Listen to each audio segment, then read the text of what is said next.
आदाब, अस्सलाम वालेकुम। कैसे हैं आप लोग? आई होप ठीक हैं, खैरियत से हैं। मैंने फैसला किया था कि मैं एक लंबी ब्रेक लूँगा वीडियो लॉगिंग से।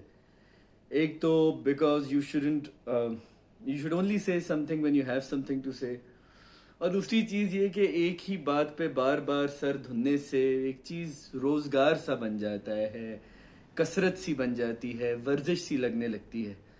और मुझे उस चीज़ से बड़ी परेशानी होती है जो चीज़ आप पर बोझ बन जाए। लेकिन पिछले दिनों जब मैं ट्रैवल से वापस आया तो ऐसी अजीब हैरत अंगेज तो मैं नहीं कहूँगी, पर आप कहिए कि अफसोस करने वाली न्यूज़ मिली कि I said okay fine, I must do that, and I was wondering who is going to eventually put some sense into things. But unfortunately, वो कहते हैं ना कि ये हादसा भी लिखो मौत जो के खानों में, ऐसा नहीं हुआ। एक तो आते ही पता चला कि फिरोज खान साहब को जॉयलैंड से कोई शिकवा है, तो अल्लाह उनको हिदायत दे, उनके पीर साहब उनको हिदायत दे, और उनको सबसे पहले हिदायत दी जाए कि वो अपने गिरेबान में झांकें। उसके बाद जितने लोग दुनिया में जैसे भी आइडेंटिफाई करते हैं, जो उनकी सोशियोलॉजी है, जो उनकी बायोलॉजी है, जो उनकी फिजियोलॉजी है, how ever they identify with, और उन सब का अपना सवाब दीद है, उन सब का अपना दीन ईमान है, और उनको सुकून से चैन से रखे। और फिर ये जो लेजेंड ऑफ मौला जट के साथ हुआ कि भाई न्यूप्लेक्स में नहीं लग रही, मैंने वेट किया, मैंने कहा शायद अब लग जाए, अब लग जाए, अब लग जाए। और फिर मुझसे बहुत से लोग कह रहे हैं what is your take on the whole Maula Jatt thing and what's your take the on whole Nueplex thing. यार टेक बड़ा सिंपल है, मैंने बहुत सारी वीडियोस में पहले भी ये चीज़ बताई है कि देखिए फिल्म बिजनेस जो है ना वो तीन चीज़ों पे चलता है, सिनेमा का specifically film business, producer, exhibitor और डिस्ट्रीब्यूटर। प्रोड्यूसर पैसा लगाता है फिल्म के अंदर कि मैंने 10 करोड़ की बनाई, 20 करोड़ की बनाई। Maula Jatt is rumour to be 40-50 crore के अराउंड, पाकिस्तानी रुपीस की बात कर रहा हूँ मैं, कितना पैसा लगाते हैं। एग्जिबिटर होता है सिनेमा ओनर, जिसके पास इंफ्रास्ट्रक्चर है, जिसके पास स्क्रीन है, वो अपनी स्क्रीन पे आपकी फिल्म लगाता है।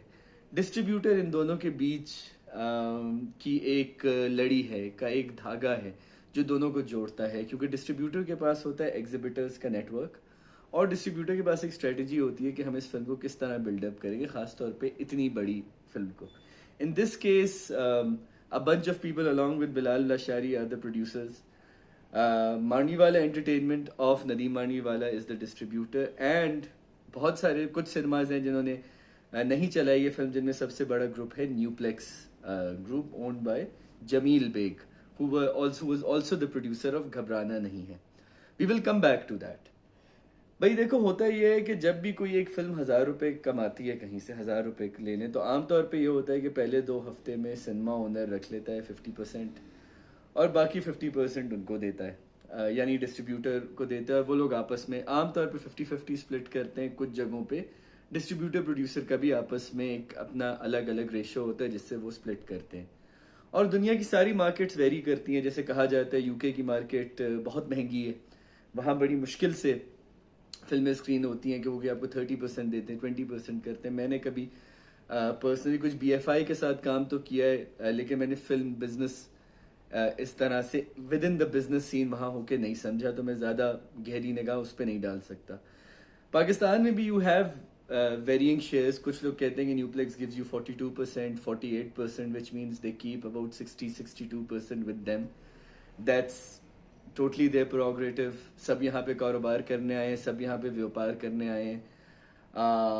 But this time around Maula Jatt के केस में नदीम मांडवीवाला और मांडवीवाला एंटरटेनमेंट सेड कि हम इतनी बड़ी फिल्म बना रहे हैं और पोस्ट कोविड सिनेरियो है, whatever the reasons they give, हम रखेंगे पहले 11 दिन या 12 दिन का 60% टेक होम हम रखेंगे। मतलब पहले 11 दिन अगर आपकी फिल्म 1000 रुपये कमा रही है तो उसमें से हम 600 रुपये रखेंगे और 400 आपके, और 11 दिन के बाद वही 50-50 स्प्लिट जो है हम उस पर आ जाएंगे।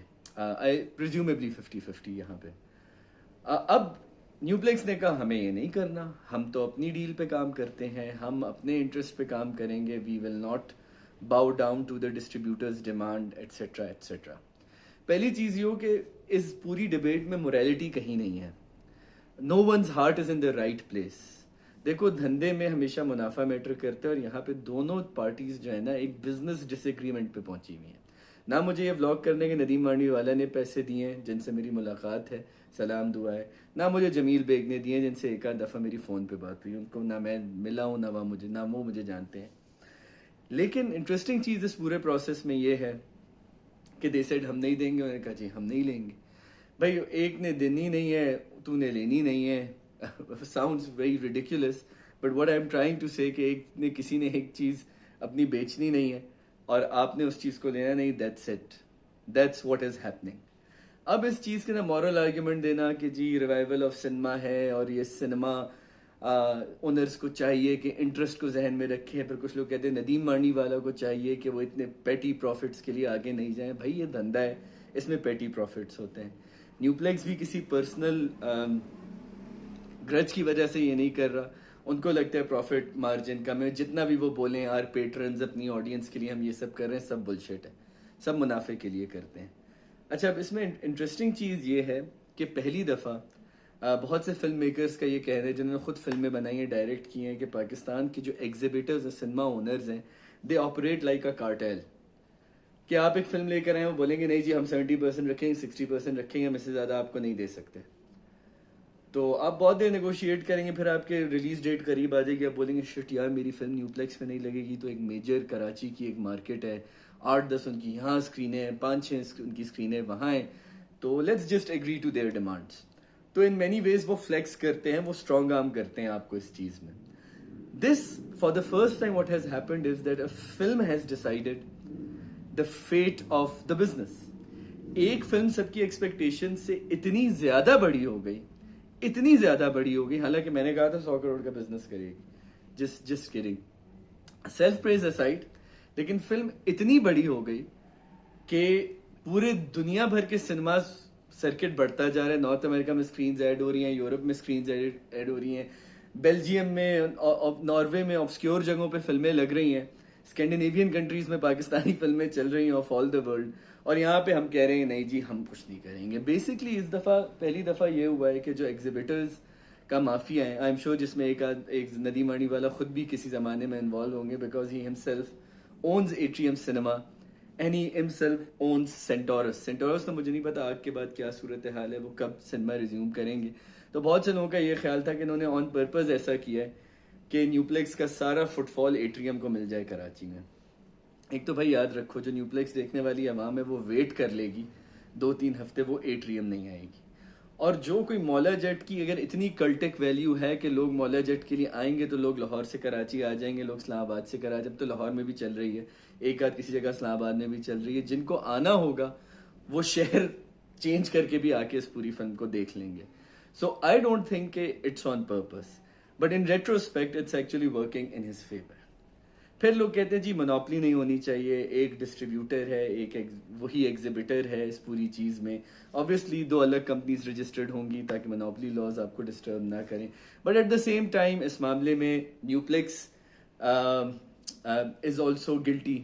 इस हमाम में सब नंगे हैं, क्योंकि जब घबराना नहीं है रिलीज़ हुई थी तो न्यूप्लेक्स ने एक्चुअली सारे प्राइम शोज न्यूप्लेक्स में घबराना नहीं है को दे दिए थे और बाकी पाकिस्तानी फिल्म रुल रही थी। तो उसमें you can also actually argue कि उन्होंने एज प्रोड्यूसर एंड एग्जिबिटर अपनी मोनोपली यूज़ की है। अच्छी चीज़ इस पूरी चीज़ की ये है कि हमारे डिस्ट्रीब्यूटर्स को भी समझ आया, हमारे प्रोड्यूसर्स को भी समझ आया और हमारे लोगों को भी समझ आया कि अगर फिल्म में पोटेंशियल हो तो ये सारे माफिया, ये सारी कार्टेलाइजेशन ऑफ सिनेमा, सारी monopolisation of cinema does not matter. The film dictates its own terms and that is what मौला जेट इज डिक्टेटिंग। आज उसने 100 करोड़ कर ली उस फिल्म ने, and it is bound for success. हाँ, न्यूप्लेक्स की मार्केट होती तो आई एम श्योर 25 तक खड़ी होती, बड़े सिनेमाएं, बड़ी इनका बिजनेस स्टैंड है, but it's their loss, it's Nadeem Mandviwalla's loss. But at the same time what the audiences, because I speak to the audiences, need to know कि इसमें पब्लिक वेलफेयर के लिए कोई नहीं सोच रहा। देखो, धंधा है, व्यापार है, बिजनेस डिसएग्रीमेंट है। आप उसमें वो कह सकते हैं जी पाकिस्तानी इंडस्ट्री एक नेसेंट फेज में है, आपको बहुत चाहे तो आप वो आर्ग्यूमेंट घुसा सकते हैं, but that argument also works both ways. So that's my take on Maula Jet. I'll probably put a separate review, but as I expected in my preview when I saw the film, I think it is neck to neck with the Prashant Neel, which is the KGF kind of cinema. और hopefully मैं कोई academic चीज़ भी लिखूंगा इस film की masculinity के बारे में.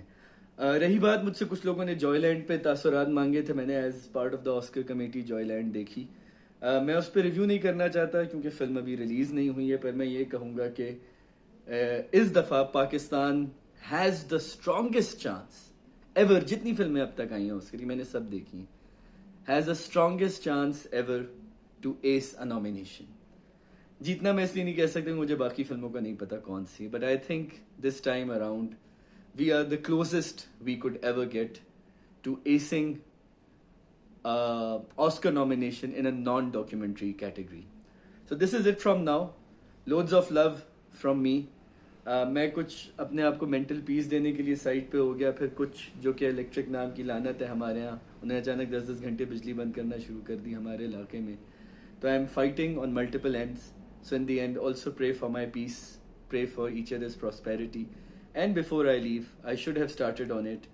आज ही अरशद शरीफ साहब जो एक बड़े सीनियर सहाफ़ी थे, उनको गालिबन कत्ल कर दिया गया है. और रियासत से रिक्वेस्ट है कि एक शहरी और एक पब्लिक फिगर होने के नाते इसकी इन्वेस्टिगेशन की जाए.